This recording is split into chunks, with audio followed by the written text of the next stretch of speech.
Ses voies sont insondables, n'est-ce pas? Merveilleux Seigneur, qu'il est doux de lui faire confiance. Je suis sûr que vous avez passé des moments merveilleux ce soir. En ouvrant la porte, là, il y a quelques instants, d'entendre sœur Gertie chanter ce vieux cantique « Tiens bon, encore une heure ».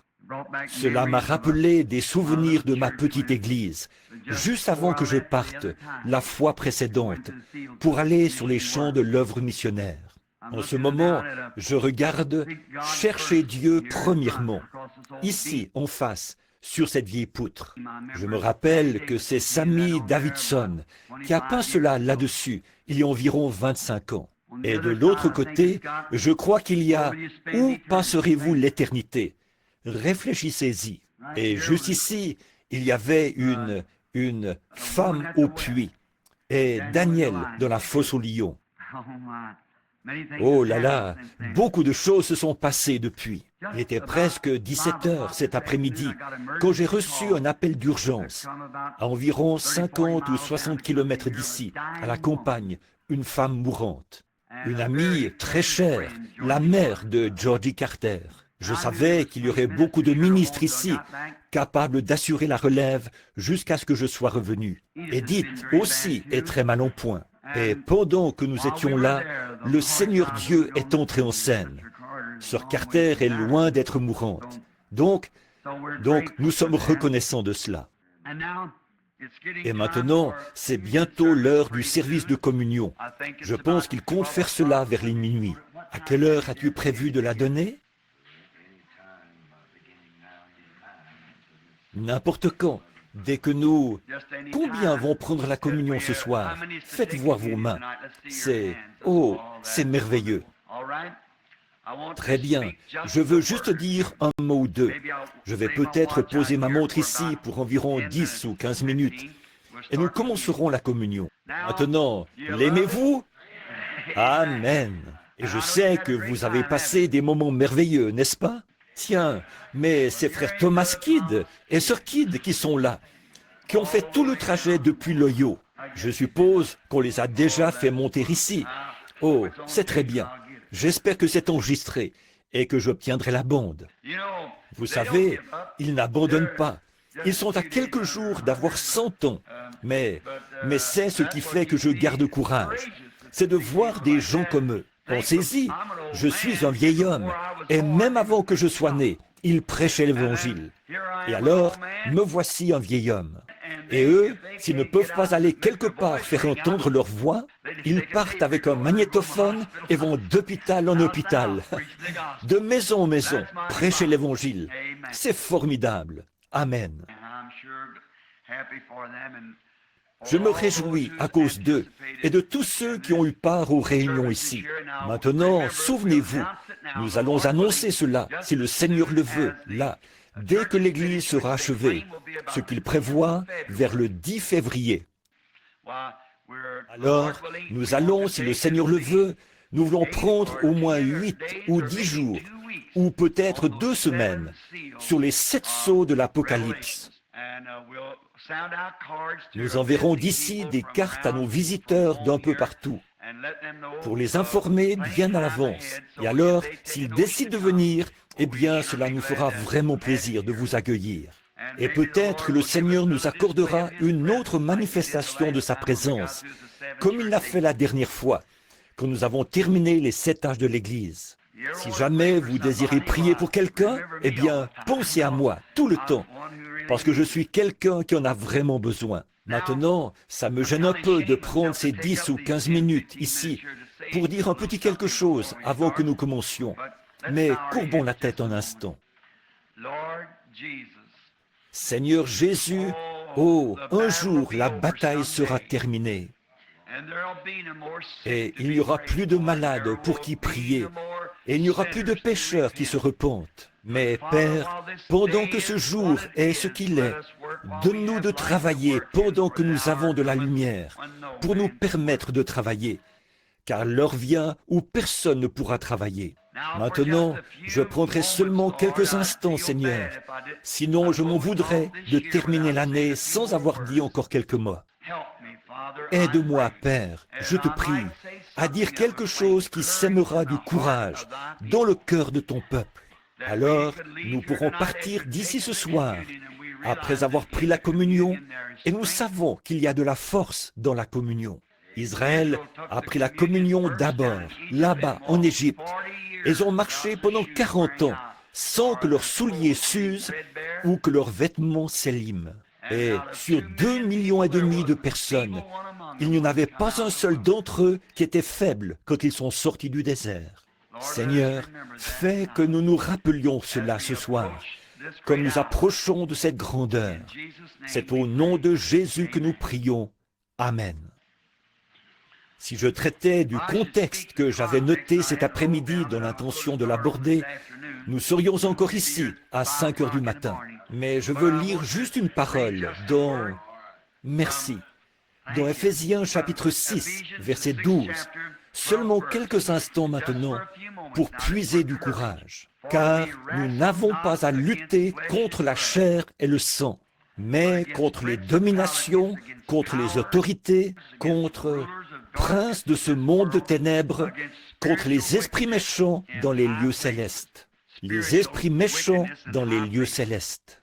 Et j'aimerais tirer de cela, pendant 10 ou 15 minutes, un petit contexte, ou plutôt un petit texte, que je désire intituler « Le combat ». Un combat est une épreuve de force. Et nous, ce par quoi on teste les forces. Autrefois, les Indiens faisaient un feu et ils mettaient un certain nombre d'hommes à ce bout-ci de la corde et un certain nombre à ce bout-là. Et le tir à la corde, le test de force, avait pour but de tirer l'équipe perdante pour les faire passer à travers le feu. Maintenant, nous savons qu'il y a beaucoup de choses qui pourraient nous servir à développer pendant quelques instants ce sujet du combat. Mais je désire utiliser ces minutes pour parler brièvement du plus grand combat qui existe, celui qui se livre entre l'Église et Satan. Cette grande force de Satan. Et nous désirons parler de la grande force de Dieu dans son Église. Maintenant, ce grand combat se poursuit depuis bien des années. Il a commencé au ciel, d'où Satan a été précipité sur la terre et est alors devenu ennemi du peuple de Dieu. Et depuis lors, il a employé toute sa force et toute sa stratégie pour essayer de tirer le peuple de Dieu sur les feux ou dans les feux. Et nous savons qui a le plus de puissance. C'est Dieu. Et Dieu, quand il a donné à son peuple la meilleure chose pour combattre Satan, il lui a donné sa parole. En effet, parce que la parole est Dieu, et qui est plus fort que Dieu? Donc, la parole est Dieu, et la parole devient notre force. Dieu, dans l'Église, devient la force de celle-ci pour tirer Satan dans ses feux qu'il a fait, et la lutte se poursuit. Or, Jésus a dit dans Marc 16, « En mon nom, ils chasseront les démons. » Bon, je sais que c'est un vieux dicton que les gens, ou il y a un vieux dicton que, et en fait, il n'est pas si vieux. Les gens ne croient pas aux démons aujourd'hui. Mais ce qu'il faut faire, à mon avis, c'est connaître votre ennemi. Et connaître votre ennemi et vous entraîner pour le combat que vous allez livrer lorsque vous le rencontrerez. Parce que vous allez le rencontrer. Et le connaître son point fort. Ensuite, vous entraînez pour le combat qui se livrera lorsque vous le rencontrerez. Car une chose est sûre, vous allez le rencontrer. Donc, entraînez-vous pour ce combat. Maintenant, s'entraîner au combat, c'est comme ce que fait un boxeur. son ennemi qu'il va affronter là-bas dans un combat, un match. Un très bon boxeur, d'habitude, il connaît et il étudie son adversaire. Il étudie ses frappes, sait d'où il décoche ses coups, s'il se penche en avant, s'il reste en arrière, s'il se bat de la main droite ou de la main gauche. Il étudie tout ça. Et si c'est un bon boxeur intelligent, il va se trouver un partenaire d'entraînement qui se bat exactement comme son adversaire. Car il connaîtra alors tous ses coups lorsqu'il arrivera là-bas. Je trouve que ça, c'est une très bonne chose à faire pour les chrétiens. C'est vrai. Et maintenant, si vous voulez commencer à vous entraîner, commencez par Jean 3,16, la règle d'or. Commencez tout de suite avec cela, ce qui vous fera entrer sur le ring. Ensuite, entraînez-vous pour les coups qui mettent KO, parce que vous devrez les utiliser. Ça, tout le monde le sait. Vous devez vous entraîner à frapper votre ennemi. Et Dieu utilise toujours sa parole. Nous devons nous rappeler que Dieu utilise sa parole pour vaincre son ennemi. Si Dieu avait pu envisager ou donner à son peuple quelque chose de mieux avec quoi vaincre l'ennemi, il l'aurait fait. Donc, comme je l'ai toujours dit, quand Dieu prend une décision, c'est la meilleure qui soit. Il n'a jamais besoin de modifier ses décisions. Alors, la première décision, ce que Dieu a donné à son peuple dans le jardin d'Éden, comme moyen de combattre l'ennemi, c'était sa parole. Ils étaient fortifiés par sa parole. Alors, l'ennemi va étudier notre stratégie par la parole. Et Satan, donc, a étudié tout cela si parfaitement que lorsqu'il est venu à Ève, il avait la meilleure stratégie qu'il pouvait utiliser sur elle. C'était de raisonner avec la parole. Or, vous ne devez jamais raisonner avec la parole de Dieu. Croyez-la, c'est tout. Ne cherchez pas à l'expliquer. Ne cherchez pas à la comprendre. En effet, vous ne pouvez pas comprendre Dieu. Et alors, Dieu est la parole. Et elle est faite pour être crue, c'est tout. Et c'est là notre force, d'accepter simplement la parole. Et tout le monde sait qu'une semence dans la bonne sorte de terre produira selon son espèce. Nous recevons simplement la parole. Et voilà qu'Ève s'est arrêtée pour raisonner lorsqu'elle lui a cité la parole. Dieu a dit, vous ne devez pas en manger, car le jour où vous en mangerez, ce jour-là, nous mourrons. Et Satan ne lui a pas donné tort. Il a dit, certainement, c'est vrai. Mais il a dit, tu vois, vous avez besoin de lumière nouvelle, quelque chose d'un peu différent de ce que Dieu avait dit. Et si vous faites cela, vous serez un peu plus intelligent. Vos yeux s'ouvriront. Mais elle a dit, eh bien, Dieu a dit que nous mourrions. Il a dit, oh, certainement que... Voyez, voilà, juste ce petit bout-là. Certainement que vous ne mourrez point. Mais Dieu a dit que vous mourriez. Un point, c'est tout. Et voilà ce qui a causé la cassure de ce grand tir à la corde et qui a précipité toute la race humaine dans la mort. C'est parce qu'Ève a écouté un raisonnement qui s'opposait à la parole de Dieu. Et c'est dommage qu'elle ait fait ça, mais c'est fait. Maintenant, par contre, nous sommes encore fortifiés, car le maillon a été refait en Jésus-Christ. Nous le savons. Dieu nous a donné notre meilleur moyen de défense, de se fier simplement à sa parole. Vous savez, et bien des gens aujourd'hui disent que le diable n'existe pas. Ils croient que ce n'est qu'une pensée, tout simplement. C'est ce qu'ils croient. Et il y a des gens qui croient que le Saint-Esprit est une bonne pensée et que le diable est une mauvaise pensée. Mais si vous remarquez, quand la Bible parle du Saint-Esprit, il a dit, quand il sera venu, lui, le Saint-Esprit, et lui est un pronom personnel, voyez? Donc lui, il est une personne, et le diable est une personne, et les démons sont des personnes. Oui, ce sont des démons, et ils se présentent de bien des manières. Mais on pense que ça, c'est une conception vieillotte. Un homme discutait avec moi, ici, il y a quelques semaines. Il disait, « Vous savez ce que vous faites? Vous disposez simplement l'esprit des gens à penser une certaine chose quand vous leur dites cette chose-là. C'est simplement un changement de pensée. » J'ai eu à faire face à la même chose en Inde, une fois. Les saints hommes de là-bas, où nous avons eu, je crois, l'assistance la plus nombreuse à laquelle j'ai jamais prêché, lors d'une seule réunion, un demi-million de personnes. Et j'ai capté cela par le discernement de l'Esprit.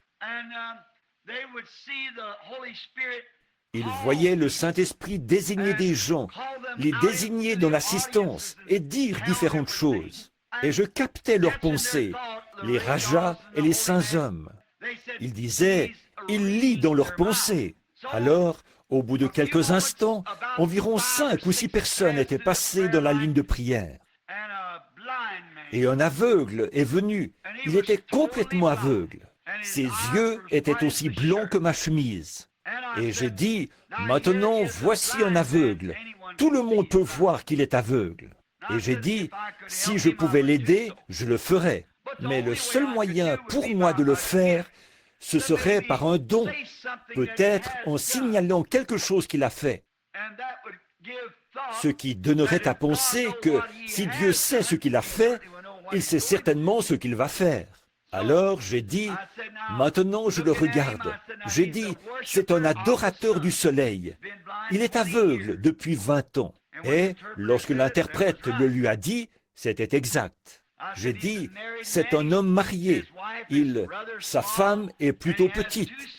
Et il a 2 fils, l'un d'environ 7 ans et l'autre de 9 ans. C'était tout à fait exact. J'ai dit leur nom, comment ils s'appelaient. Puis, de l'assistance, de l'enceinte où se trouvaient les gens, c'est venu comme une vague. C'est mental, c'est quelque chose comme de la lecture télépathique de pensée. Alors j'ai pensé, Seigneur, si tu veux bien me venir en aide, j'ai besoin de ton aide, Seigneur. Ces gens essayent d'assimiler cela à de la télépathie. Ce n'en est pas, et tu le sais, Seigneur. Pourtant, je leur avais donné le passage de l'Écriture, celui où Jésus a dit qu'il ne faisait rien sans que le Père le lui ait d'abord montré. Puis, en me retournant pour regarder cet homme de nouveau, je l'ai vu, juste au-dessus, là, en vision. Il avait d'aussi bons yeux que les miens. Je me suis dit, c'est maintenant le moment. J'ai dit, cet homme est un adorateur du soleil. Voilà, et il est devenu aveugle. Et j'ai dit, maintenant, là, il y a les prêtres mahométans, et il y a les prêtres des Sikhs, des Jains et des différents types de religions, de Bouddha. Et cet homme désire recouvrer la vue. Or, vous direz qu'il a adoré la création au lieu du Créateur. Je le crois aussi. Mais nous voici ici ce soir. J'ai dit, et aujourd'hui, on m'a reçu dans le temple des Jains, où 17 religions étaient présentes pour m'interroger. Et toutes, elles sont contre Christ. Toutes. Et j'ai dit, alors, et bon nombre d'entre vous, messieurs, vous y étiez. Maintenant, si Christ, c'est une fausseté, alors cet homme désire être dans le vrai. Et certainement que le Dieu de la création, qui a fait le monde, sera le seul à pouvoir lui rendre la vue. Cela va de soi. Et j'ai dit, maintenant, si n'importe lequel d'entre vous, le mahométisme étant la religion principale ici, si le prêtre mahométan vient lui rendre la vue, alors je me ferai disciple du mahométisme. Ou si le prêtre bouddhiste vient lui rendre la vue. Mais que le Dieu qui l'a créé, le Dieu, il y a quelque part quelqu'un qui est Dieu, forcément, puisqu'on ne peut pas avoir une création sans qu'il y ait un créateur. Il faudra un créateur pour créer la vue dans ses yeux. Voilà 20 ans qu'il est aveugle pour avoir regardé le soleil. Il pensait qu'il irait au ciel s'il le faisait. Cet homme a fait cela par ignorance. J'ai dit, qu'est-ce que vous, les prêtres bouddhistes, vous feriez? Vous changeriez seulement sa façon de penser. Vous diriez qu'il a eu tort. Eux, ils adorent leurs ancêtres morts. Et j'ai dit, bon, vous seriez d'avis vous diriez qu'il a eu tort. Mais qu'est-ce que vous feriez? Vous changeriez sa façon de penser. Et j'ai dit, qu'est-ce que les Mahométans feraient? Ils changeraient sa façon de penser. Les Sikhs, les Jains, et ainsi de suite. Ils changent la façon de penser des gens. J'ai dit, nous avons la même chose aux États-Unis. Tous les méthodistes veulent amener tous les baptistes à devenir méthodistes. Et les pentecôtistes veulent faire de tous les méthodistes des pentecôtistes. C'est un changement de pensée. Mais ce n'est pas de ça que nous parlons. Nous parlons de Dieu, le Créateur. Et j'ai dit, sûrement que le Créateur parlera. Or, je n'aurais pas dit ça s'il n'y avait pas eu cette vision, en aucun cas. Alors j'ai dit, maintenant lui, s'il vient lui rendre la vue, qu'il soit Dieu. Et j'ai dit, maintenant je mets au défi tout prêtre, ou raja, ou saint homme, ou quoi que ce soit. Venez lui rendre la vue, et j'adopterai votre philosophie. Vous aurez fait un converti. C'était le groupe de gens le plus silencieux que j'ai jamais entendu. Vous voyez, personne n'a bougé. Et j'ai dit, pourquoi êtes-vous si silencieux? J'ai dit, la raison pour laquelle vous l'êtes, c'est parce que vous ne pouvez pas le faire. Et moi non plus, je ne peux pas. Mais le Dieu du ciel, qui a ressuscité son Fils Jésus-Christ, dont nous sommes le serviteur, vient de me montrer en vision que cet homme va recouvrer la vue. Voyez? J'ai dit, maintenant, s'il n'en est pas ainsi, alors faites-moi expulser de l'Inde. Mais s'il en est ainsi, chacun de vous se doit de donner sa vie à Jésus-Christ. Je voudrais vous demander ceci. Combien ici donneront leur vie à Christ si cet aveugle recouvre la vue? Vous voyez vos prêtres, personne n'est monté ici. Pourquoi ne viennent-ils pas alors qu'ils vous ont dit que leur religion est si grande et si importante? Pourquoi quelqu'un ne vient-il pas dire quelque chose? Personne n'est venu. J'ai dit, alors vous, dans l'auditoire, si vous voyez cet aveugle qui est ici présent, et là, un médecin est venu examiner ses yeux. Il a secoué la tête, il a dit, il est aveugle. Alors j'ai dit, bien sûr qu'il est aveugle. Mais j'ai dit, si Dieu lui rend la vue, combien d'entre vous serviront Jésus-Christ? Et à perte de vue, devant moi, des océans de mains noires. Je me suis tourné vers l'homme, j'ai dit, Seigneur Jésus, qu'on sache que tu es Dieu. L'homme m'a sauté au cou, et il y avait là le maire de Bombay, assis là. Il lui a aussi sauté au cou. Il voyait aussi bien que n'importe qui. Qu'est-ce que c'est? C'est réellement une puissance. Dieu est Dieu, et Satan est Satan. Si vous ne croyez pas au diable, au début, quand j'ai commencé, je me heurtais contre lui tous les jours. Ne me dites pas que le diable n'existe pas, parce que je sais que ce n'est pas vrai. Je dois me battre avec lui tous les jours. Alors je sais que le diable existe. Et il faut avoir reçu un bon entraînement quand on le rencontre. Pas un entraînement par la psychologie, pas un entraînement par l'instruction, mais un entraînement par le Saint-Esprit. La puissance de Dieu dans sa parole pour la manifester. Connaissez votre ennemi. Oh, qu'il est cruel! Comme j'aimerais rester là en ce moment et insister là-dessus. Parcourir la Bible pour vous montrer tout au long l'homme qui s'est trouvé face à face avec lui. Comment, dans le combat contre l'ennemi, ils se sont fortifiés par la parole de Dieu. Noé a vécu cette expérience. Il savait que Dieu lui avait dit qu'il allait pleuvoir. Et le combat faisait rage entre la science et la parole de Dieu. La science qui dit que cela ne peut pas arriver. Dieu qui a dit que cela arrivera. Amen. La même chose existe aujourd'hui. Cela arrivera. Et cela arrive. Les démons existent, mais Jésus les a chassés. Et il a donné à son Église l'autorité de faire de même. Chassez les démons en mon nom. Il a chassé 7 démons d'une jolie femme un jour. Et il a dit, lorsque l'esprit impur est sorti d'un homme, il va dans des lieux arides.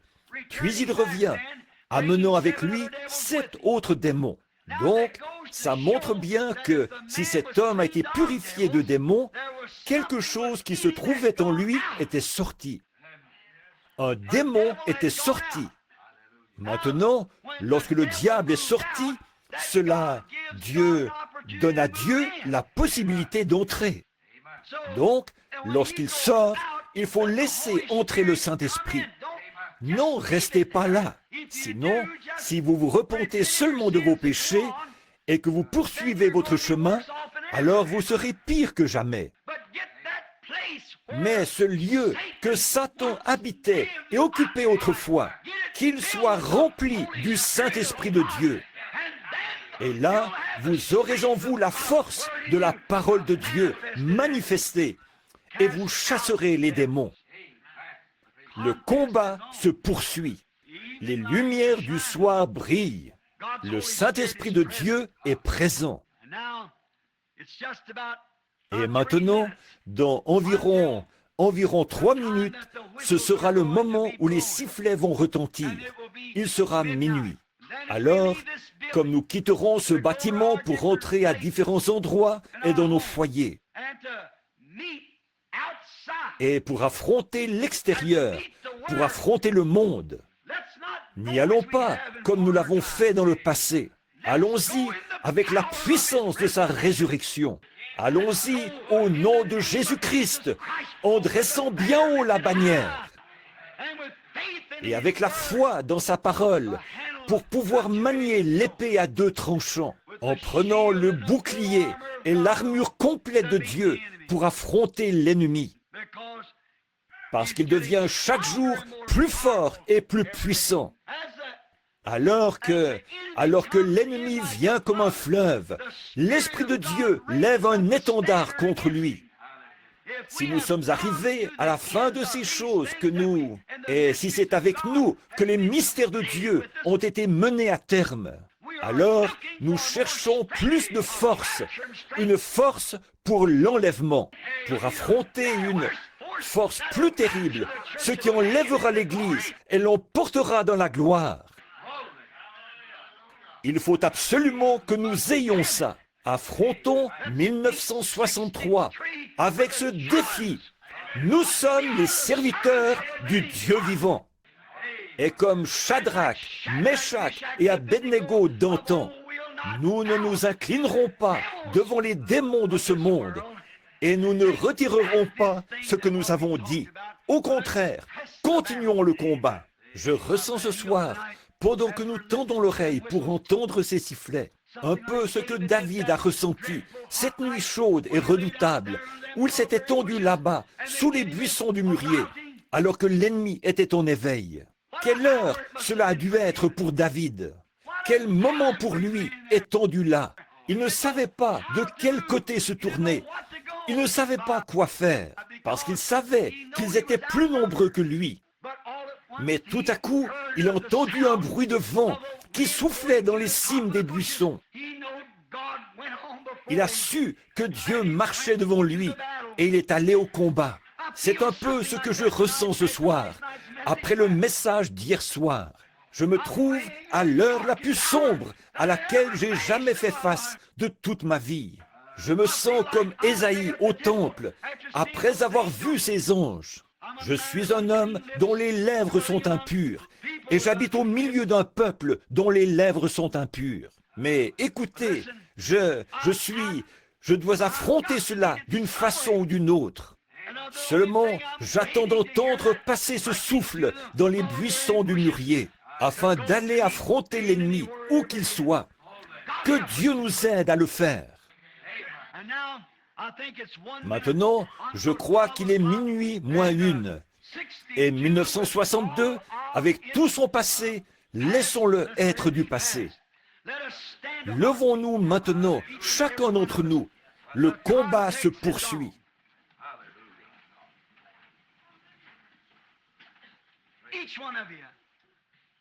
Chacun de vous, Paul a dit, oublions les choses qui sont du passé, toutes nos erreurs de l'année dernière. Je cours vers le but de la vocation céleste. Toutes les erreurs que j'ai faites pendant ces années passées, pardonnez-les-moi. Oh Dieu, pardonne-moi. Église, pardonnez-moi. Et le ministère que j'ai l'impression de ne pas avoir rempli convenablement. Oh Dieu, pardonne-moi cela. Église, pardonnez-moi mes erreurs. Et je courais vers le but de la vocation céleste en Jésus-Christ. Ce que demain nous réserve, je n'en sais rien. Mais je sais qui tient 1963 dans sa main. Maintenant, levons nos mains vers Dieu et prions chacun à notre façon, en faisant nos confessions et en demandant à Dieu de nous aider pendant l'année qui vient.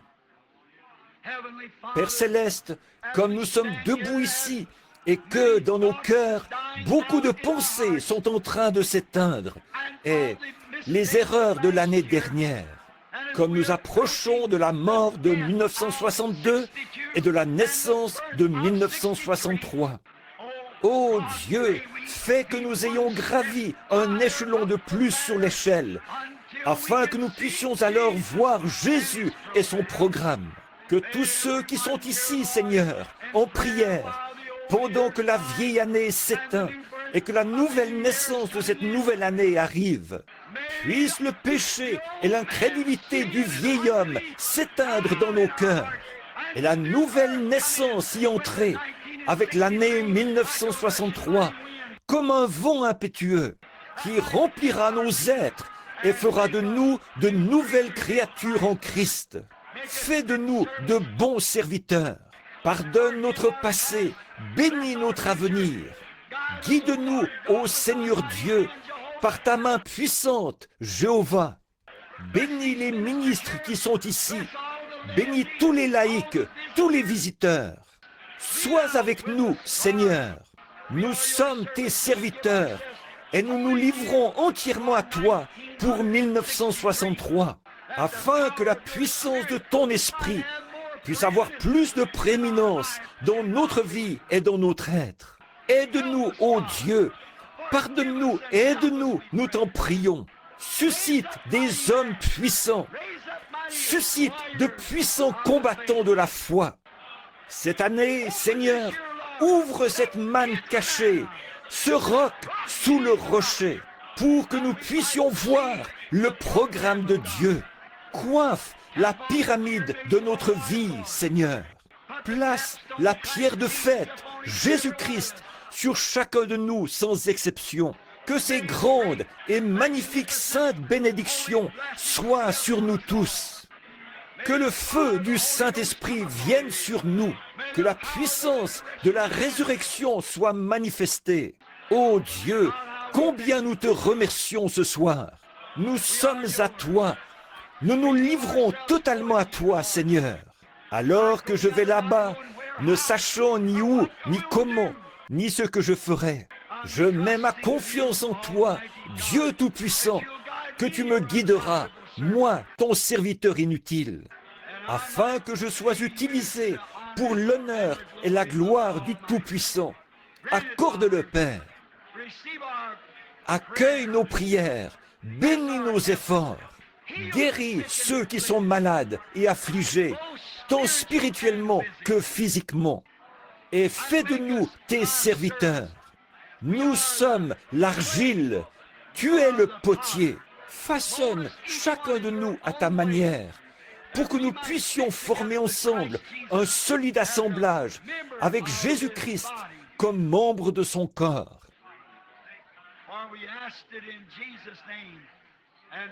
Car nous le demandons au nom de Jésus, à cause de lui et pour la cause de l'Évangile.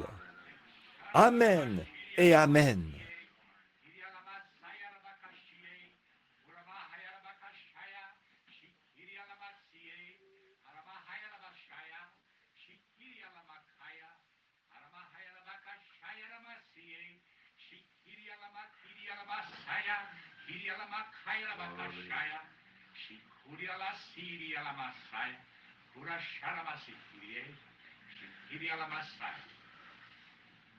My people, I would say unto thee that I am the one and only God, and beside me there is none other. I am the Lord of creation. I am the Word that became manifested unto thee. I am the Word that comes before thee even this night by the power of the Holy Ghost. Did I not say that I would come in like manner?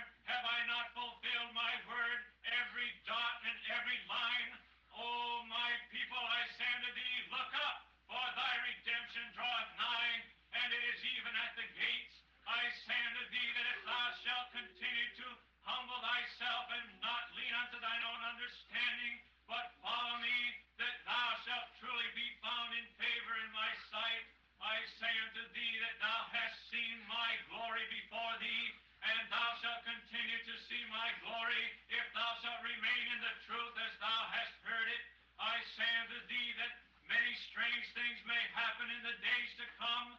May thy word be established in thy hearts. May it be written in thy life, that thou shalt not turn to the right nor to the left, but keep thine eyes single unto me, for I am a jealous God, and the days are coming to an end when all truth shall be revealed unto thee, and thou shalt stand alone, and yet thou shalt yet be together. And I say unto thee that none shall go away, none shall be left desolate, none shall be left without a guide, none shall be left without truth, none shall be left without comfort, none shall be left without their God, for I am thy God, and I am in thy midst. I see my people, I have heard their afflictions, I hear their cries unto me, and I shall deliver thee, even as I delivered my people of old out of Egypt.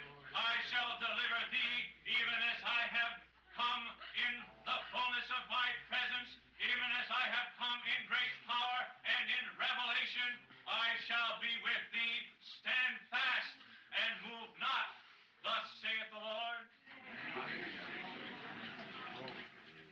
Merci, Dieu notre Père.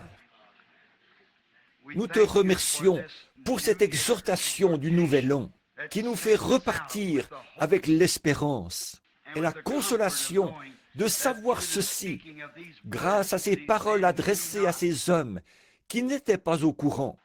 Le message est vrai et tu nous demandes d'y être fidèles.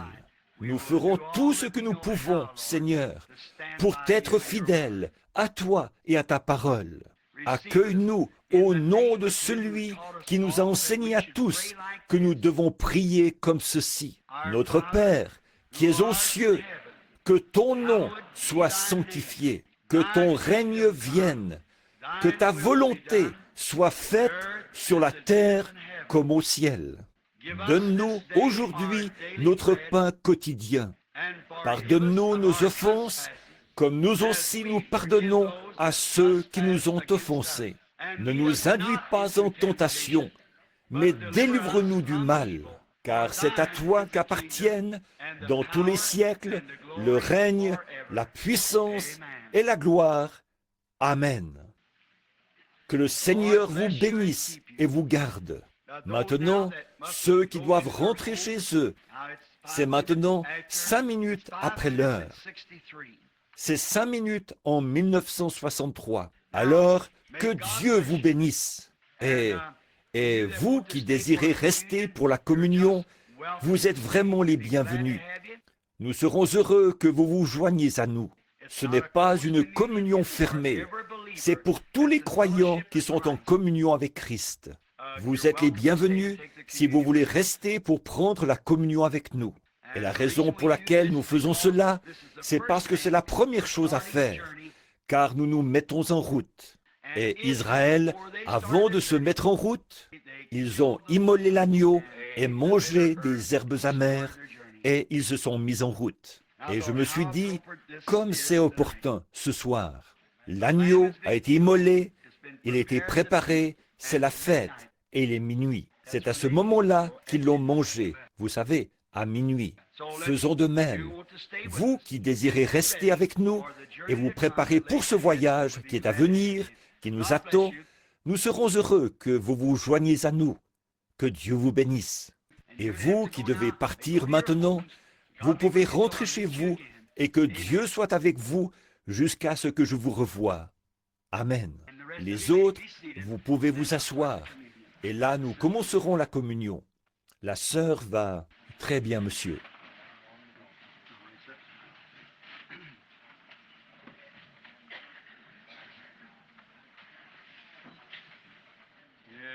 Jusqu'à ce que nous nous revoyions.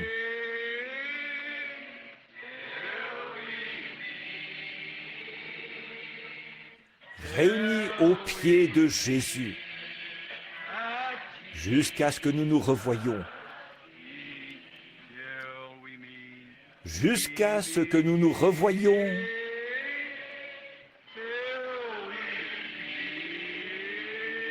Dieu soit avec vous jusqu'à ce jour. Chantons-le de nouveau pendant que nous attendons, vous savez, que ceux qui doivent partir soient sortis.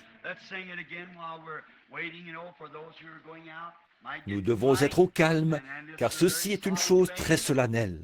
Je vais lire quelque chose dans l'Écriture ici, dans un instant, quelque chose de très, très, très bon. Maintenant, chantons-le de nouveau, jusqu'à ce que nous serrons la main à quelqu'un. S'il y a quelque chose qui ne va pas dans votre vie, et que la personne à qui vous avez fait du tort est ici, allez vers elle maintenant et réglez la chose. Jusqu'à ce que nous nous revoyions. Dieu, est-ce que le pianiste peut venir au piano, s'il vous plaît?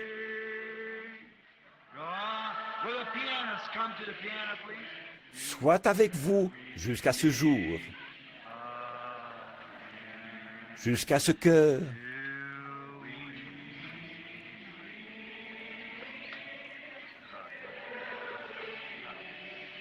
Je remets tout ça entre tes mains, frère Neville.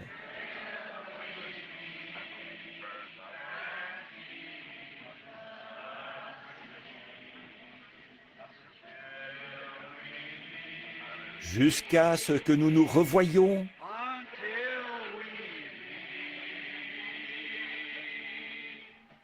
Dieu soit avec vous jusqu'à ce jour. Que Dieu vous bénisse, frère.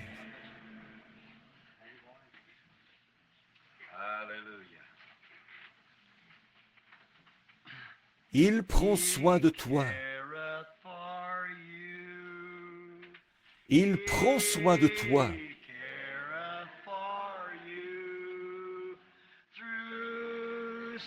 Dans la joie ou le chagrin, il prend soin de toi. Chantons-le de nouveau. Il prend soin de toi.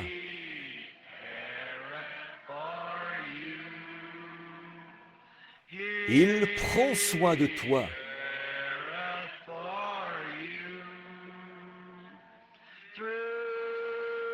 Dans la joie ou le chagrin,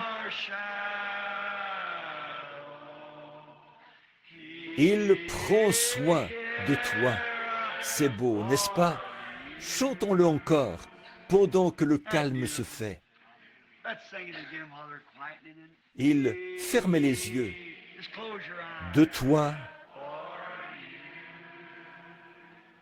il prend soin de toi.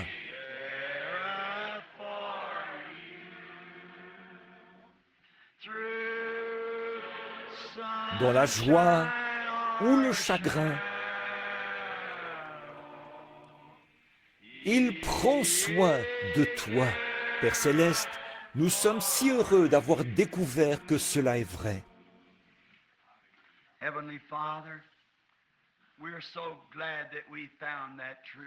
Pendant nos heures les plus sombres, ou quand le soleil brille, il ne nous délaisse ni ne nous abandonne jamais. Nous sommes si heureux de cela, de ce que notre confiance ne soit fondée sur rien d'autre que sur le sang de Jésus et sur sa justice. Nous ne nous confions pas, Seigneur, dans la gloire de ce monde. Nous ne nous confions, nous n'oserions jamais nous confier dans ces appuis, si agréables soient-ils. Nous nous appuyons, au contraire, entièrement sur le nom de Jésus. Combien nous te remercions, Père. Maintenant, nous sommes sur le point de participer à l'une des ordonnances naturelles, très peu nombreuses, que tu nous as laissées. L'une, c'était le baptême, l'autre, la communion, et la suivante, le lavage des pieds. Ô Dieu, nous y entrons donc de manière solennelle, sachant que cet agneau est l'agneau de la Pâque. Le grand voyage dans le désert était juste devant les enfants. Il fallait d'abord que le sang ait été appliqué sur le linteau de la porte, avant qu'on puisse manger l'agneau pascal.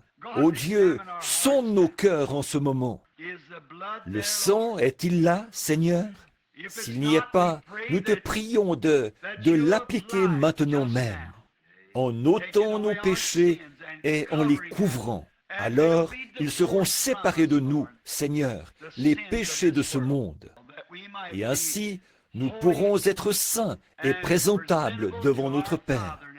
Maintenant, alors que nous venons prendre le corps et le sang versé de notre agneau, le Fils de Dieu, notre Sauveur, sonde nos cœurs pendant que nous lisons, Père, et fais que nous soyons à toi, car nous le demandons au nom de l'agneau Jésus-Christ.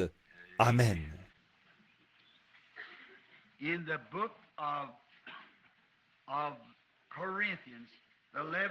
Dans l'épître aux Corinthiens, au chapitre 11, je désire lire quelques versets. En commençant au verset 23, je lis ceci. C'est Paul qui parle à l'église de Corinthe. Car j'ai reçu du Seigneur ce que je vous ai enseigné. C'est que le Seigneur Jésus, la nuit où il fut livré, prit du pain. Et, après avoir rendu grâce, le rompit et dit, « Prenez et mangez. Ceci est mon corps, qui est rompu pour vous. Faites ceci en mémoire de moi. » De même, il prit la coupe. Et, après avoir soupé, prit la coupe. Mais après avoir soupé, excusez-moi, je vais le relire. De même, après avoir soupé, il prit la coupe et dit, « Cette coupe est la nouvelle alliance en mon sang. Faites ceci en mémoire, toutes les fois que vous en boirez en mémoire de moi. Car toutes les fois que vous mangez ce pain et que vous buvez cette coupe, vous annoncez la mort du Seigneur jusqu'à ce qu'il vienne. C'est pourquoi celui qui mangera le pain ou boira la coupe du Seigneur indignement sera coupable envers le corps et le sang du Seigneur. Que chacun donc s'éprouve soi-même, et qu'ainsi il mange du pain et boive de la coupe. Car celui qui mange et boit sans discerner le corps du Seigneur, mange et boit un jugement contre lui-même. C'est pour cela qu'il y a parmi vous beaucoup de malades et d'infirmes, qu'un grand nombre sont morts. Si nous nous jugions nous-mêmes, nous ne serions pas jugés. Mais quand nous sommes jugés, nous sommes châtiés par le Seigneur, afin que nous ne soyons pas condamnés avec le monde. Ainsi, mes frères, lorsque vous vous réunissez pour le repas, attendez-vous les uns les autres. Si quelqu'un a faim, qu'il mange chez lui, afin que vous ne vous réunissiez pas pour attirer un jugement sur vous. Je réglerai les autres choses quand je serai arrivé. Quand je pense à ceci, ce moment des plus solennels, il est aussi écrit que lorsque cette communion était donnée pour la première fois et le lavage des pieds, que nous devrons omettre ce soir, parce que nous n'avons pas d'eau. L'eau est complètement coupée. Nous n'avons même pas pu utiliser les toilettes ce soir, parce qu'ils ont juste fait des raccords du mieux qu'ils ont pu pour que nous puissions avoir cette réunion ce soir. Mais nous ferons comme eux avaient fait. Il est dit, je crois que c'est Luc qui l'a déclaré, après avoir chanté un cantique, ils partirent. Mais savez-vous ce que ceci représente? Savez-vous, au commencement, lorsque cette ordonnance a été donnée pour la première fois en Israël, là-bas, en Égypte, ils étaient en route vers le pays promis. Et c'est ce que nous ressentons ce soir, que nous sommes en route vers le pays promis. Et le voyage est devant nous. Et ils avaient un signe lorsque l'ange de la mort passait. Il fallait qu'il y ait du sang sur la porte, sans quoi le fils aîné ou l'enfant aîné mourrait dans la maison. L'idée de cela et le véritable sens, c'était qu'il faut d'abord appliquer le sang. Avez-vous remarqué comment Paul a établi cela ici? Si quelqu'un mange indignement, sans discerner le corps du Seigneur, il mange et boit un jugement contre lui-même, ce qui signifie la même chose. C'est-à-dire que la mort spirituelle, pèse sur la personne qui prend la Sainte Seine indignement. Celui qui va boire, qui se conduit mal, qui vit comme le monde et qui vient ensuite à la table du Seigneur. Nous ne devons pas faire ça. Maintenant, purifions nos cœurs et purifions nos mains et nos esprits de pensées mauvaises, pour que nous puissions venir à la table du Seigneur avec respect et sainteté, en sachant que nous nous joignons nous-mêmes à notre sacrifice, Jésus-Christ, qui est notre seul salut. Et maintenant, ce soir, la manière dont nous procédons, c'est que l'un des anciens se tient là, frère Zabel. Et je pense, frère Zabel, ce soir, si tu veux bien appeler d'abord les gens qui sont sur l'estrade, pour que ces gens descendent de l'estrade et forment la première ligne ici, s'il te plaît.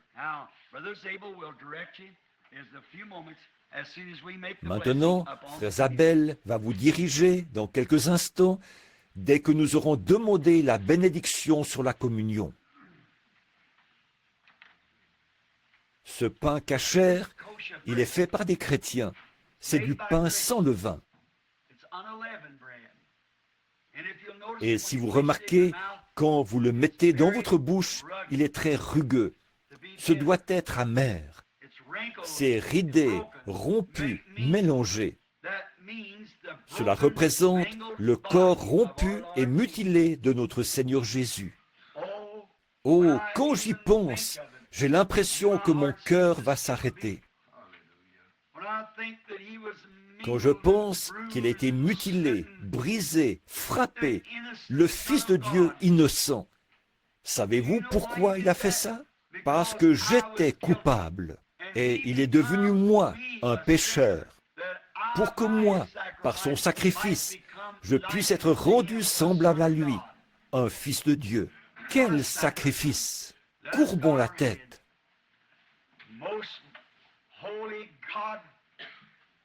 Dieu très saint, ce soir je tiens dans ce petit plat de métal ce pain qui représente le corps rompu, mutilé, brisé, frappé de notre Seigneur.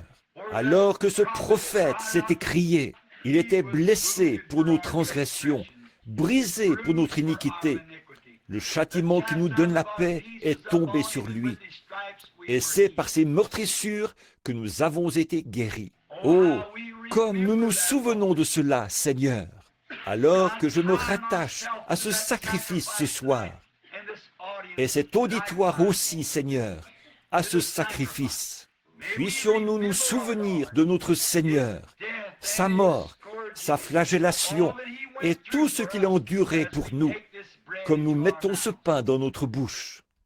Ô Dieu, nous sommes des gens indignes. Nous ne sommes pas dignes d'une chose aussi sainte. Alors que ta sainteté, Seigneur, ta présence et ton sang purifient nos cœurs. Et en recevant cela, puissions-nous prendre une ferme décision dans nos esprits de le servir constamment, jour et nuit, tous les jours de notre vie. Maintenant, sanctifie ce pain pour l'usage auquel il est destiné. Nous le demandons au nom de Jésus. Amen.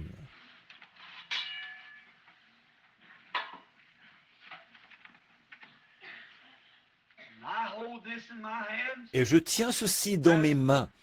Après environ 33 années de service, pendant lesquels j'ai servi mon Seigneur. Et j'ai honte de moi-même. Mais je pense, que ferais-je si j'avais 2 vraies gouttes de son sang dans ma main ce soir? Qu'en ferais-je? Mais vous savez, j'ai dans mes mains ce soir, à ses yeux, quelque chose de plus grand. Ce qu'il s'est acquis par son sang, son Église. Donc, lorsque je tiens ceci, le jus de ses raisins, je pense à cela.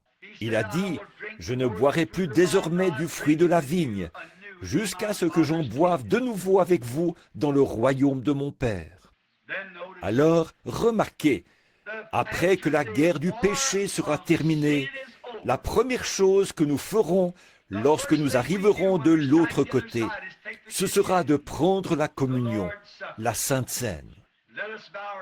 Courbons la tête maintenant, pendant que nous bénissons ce vin. Notre Père Céleste, quand je pense, en tenant ce vin ici, qui représente le sang de Jésus, que c'est par ce sang qui coule que mes péchés ont disparu. Ils sont mis dans la mer de l'oubli. On ne s'en souviendra plus jamais. Et par ce sang, un garçon qui se mourait un jour là-bas dans un hôpital, et tu m'as sauvé. Oh Dieu, combien je te remercie, Seigneur. Et puis, tu m'as confié la charge, par le Saint-Esprit, de conduire les gens au calvaire et de leur montrer le chemin de la maison. Merci, Père. Et maintenant, sanctifie ce vin pour l'usage auquel il est destiné. Et puisse chaque personne qui prendra part à ce sacrement ce soir recevoir la force spirituelle et physique pour le voyage qui est devant nous. Car nous le demandons au nom de Jésus. Amen.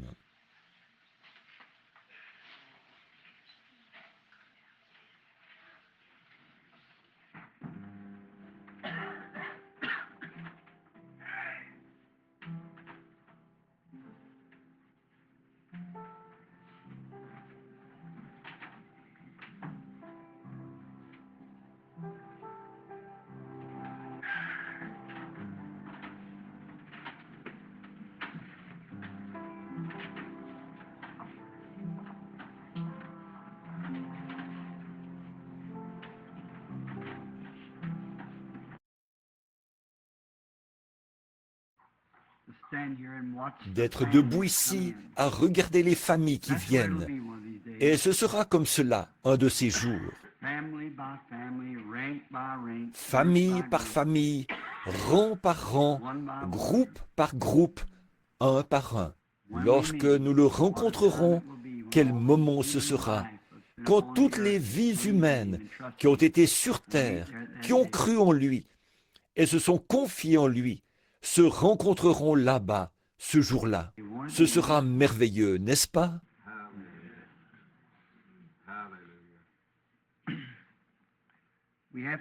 Nous devons omettre le lavage des pieds ce soir à cause de l'eau. Nous n'avons pas les installations qu'il faut en ce moment. Ce sera bientôt réparé, nous l'espérons. Les travaux avancent bien.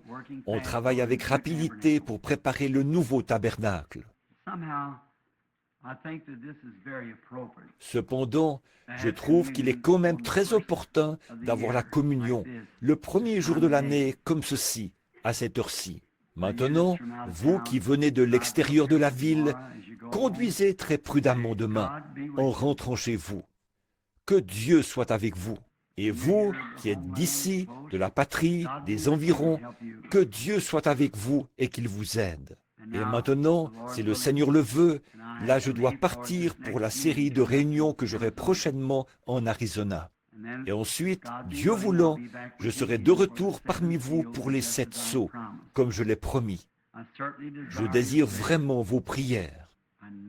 J'ai réellement besoin de vous. Alors, n'oubliez pas de prier pour moi. Et puisse tout aller bien pour vous. Je suis vraiment reconnaissant de votre présence et de l'oreille attentive que vous avez prêtée à ce que j'ai dit, à l'Évangile. Je crois que nous sommes en train d'effectuer un changement maintenant.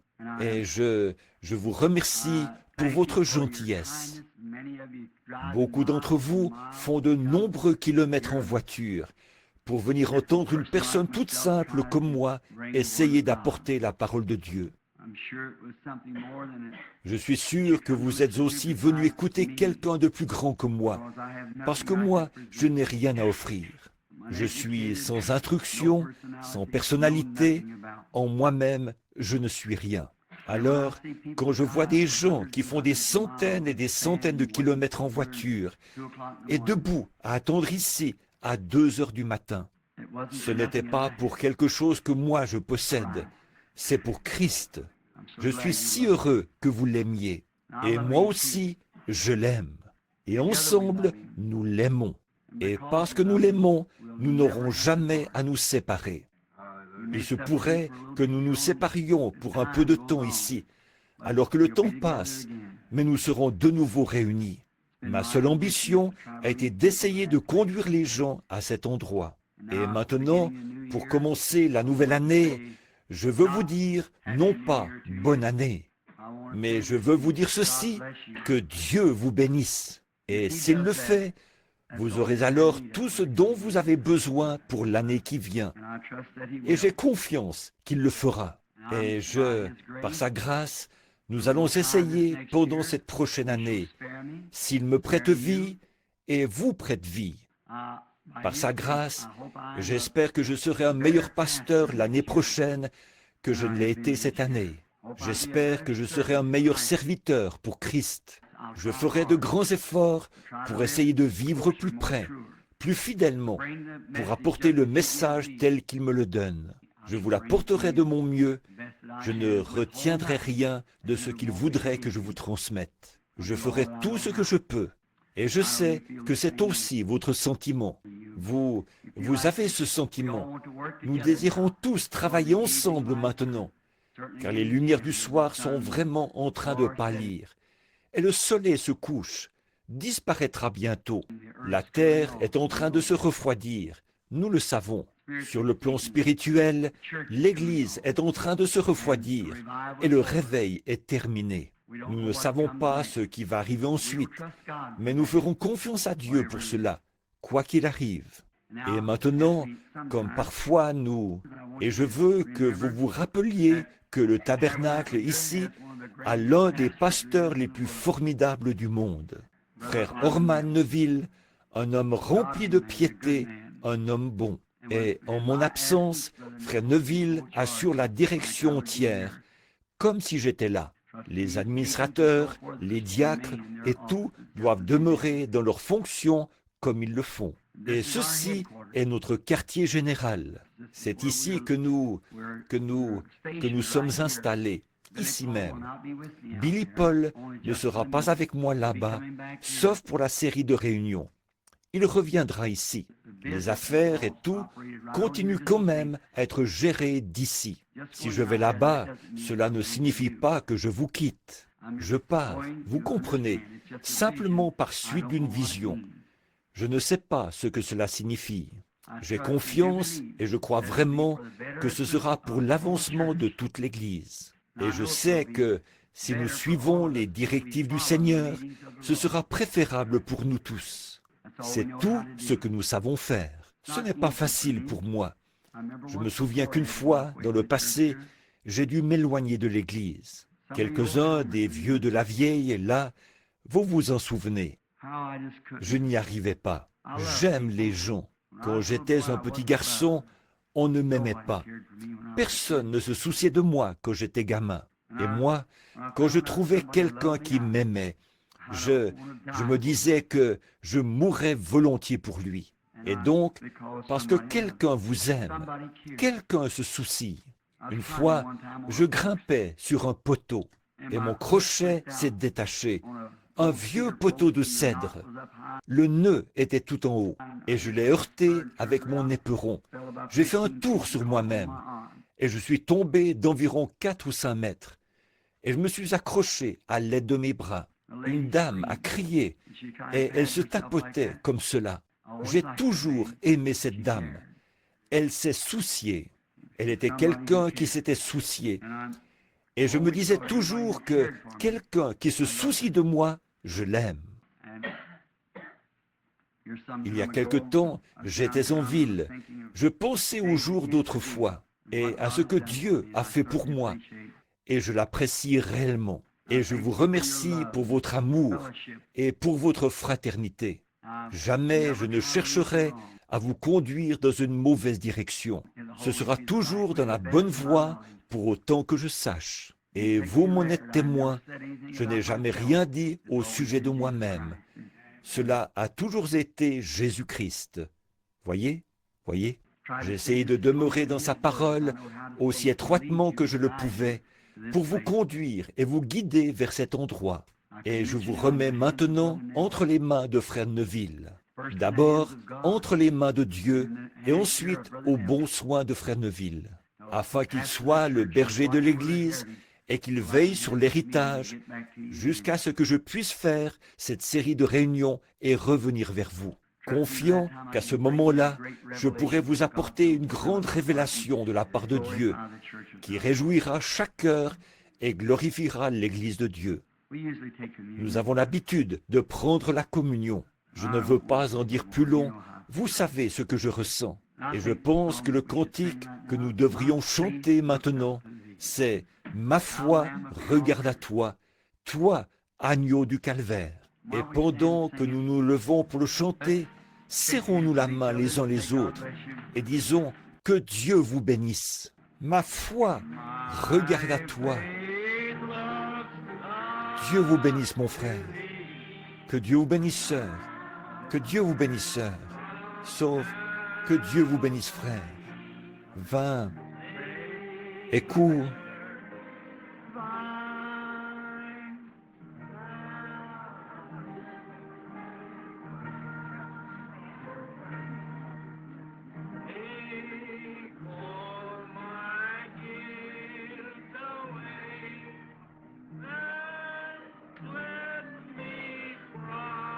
Entier à toi. Maintenant, levons les mains vers lui.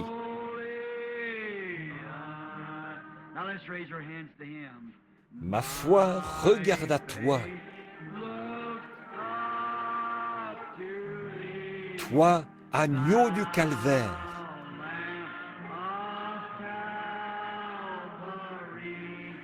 Sauveur divin.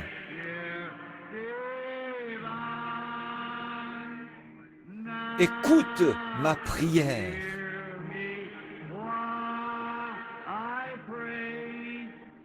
Efface toute ma culpabilité.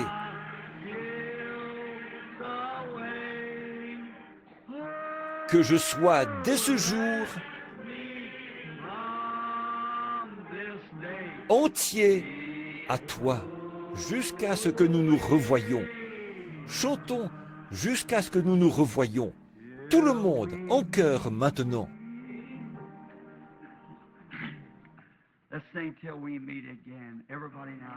Jusqu'à ce que nous nous revoyions.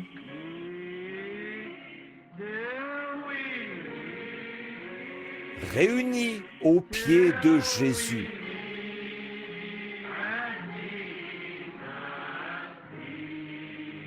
Jusqu'à ce que nous nous revoyions.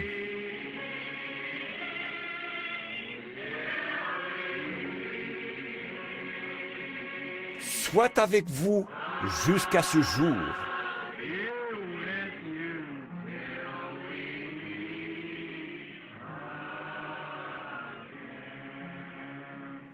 Jusqu'à ce que nous nous revoyions.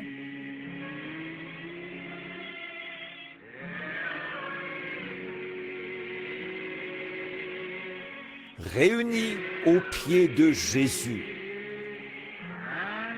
Jusqu'à ce que nous nous revoyions.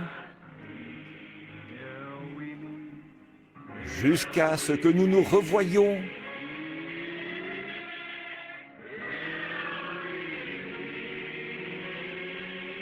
Dieu soit avec vous. jusqu'à ce jour. Maintenant, courbons la tête.